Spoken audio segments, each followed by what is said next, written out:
কোনো কিছুই মনে থাকে না রে সোনা। তোমার মনে থাকে না নাকি তোমার বসে থাকতে ভালো লাগে না, খালি ঘোরাঘুরি করতে হয়? তোকে তো কোনো কিছু বলতে হয় না, তুই তো সবই টের পাস। তুমি আর এভাবে আনতে পারবে না কিছু। বাজারে যেতে চাও ভালো কথা, কিন্তু অন্যভাবে আসতে হবে তোমাকে। কিভাবে আনবো? এই যে ছেলের হাতে ব্যাগটা থাকবে, আর তুমি ছেলের হাতটা ধরবে, তারপরে ভেবে দেখছিস কিসের পরে? তুই যখন থাকবি না। থাকবো না মানে? কোথায় চলে যাব? শ্বশুর বাড়ি। বাবা, তুমি এত ব্যস্ত হয়ে গেছো কেন? আমাকে বাড়ি থেকে তাড়ানোর জন্য বলো তো। আমি না, আদনান আর বৌমা। ভাইয়া?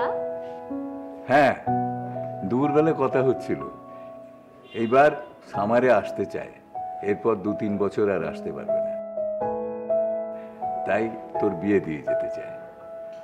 ভাইয়া না, প্রত্যেক বাড়ি না কোনো না কোনো অস্থিরতা নিয়ে আসে। বৌমা বলছিল তোরও নাকি পছন্দ আছে।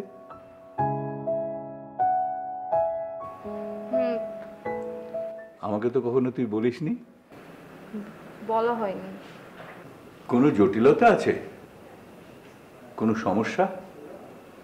স্ট্যাটাস, শিক্ষা? না না না বাবা, তুমি যেটা ভাবছো ওরকম কোনো বিষয় নেই। তাহলে আর কি, তুই একদিন তাকে নিয়ে আয়, আলাপ পরিচয় হোক।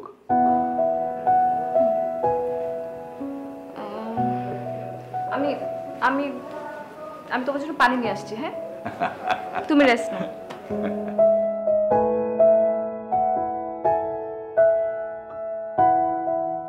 মা আসো। আসি তো, শিব ভর্তাটা দিয়ে আসি। বলছিস যখন তোরা চকলেট খাওয়ার বয়সই নেই। শিম ভর্তা খাওয়ার তো বয়স আছে, এটাই দাও। তা আছে নে, তোমাকে একটু দে আগে। আমাকে দিস না, তুই খা। তুমি পছন্দ করো না তাই না?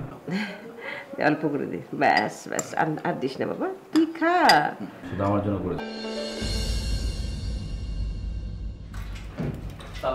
আসবো?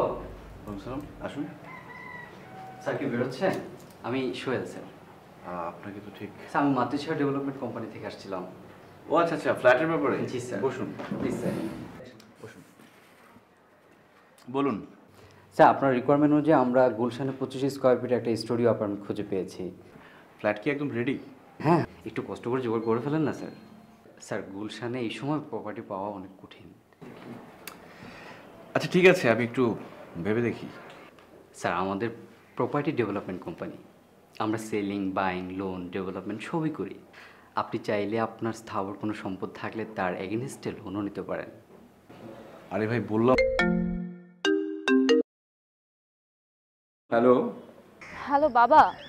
হ্যাঁ, তোকে না বললাম ওকে নিয়ে আমার বাসায় আসতে? ওর মনটা না আসলে খুব খারাপ, ও তো কোনো কথা।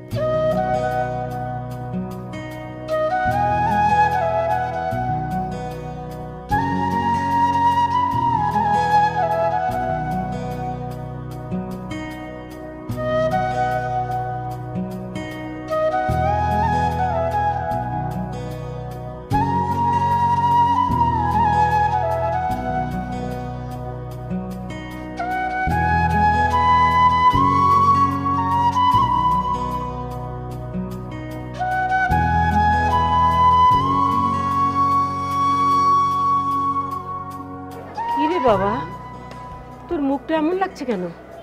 হ্যাঁ, শুকনো লাগছে কেন? সারাদিন কিছু খাসনি? কি রে, কখনো কোনো কথা বলতে পারিস না, খিদে লেগেছে সেটাও বলতে পারিস না। হ্যাঁ হ্যাঁ বলবো মা, কিন্তু তার আগে বলো তুমি আর কখনো হারিয়ে যাবে না। না বাবা, তোকে ছেড়ে আমি কোথায় যাব বল? তুই তো আমার সব।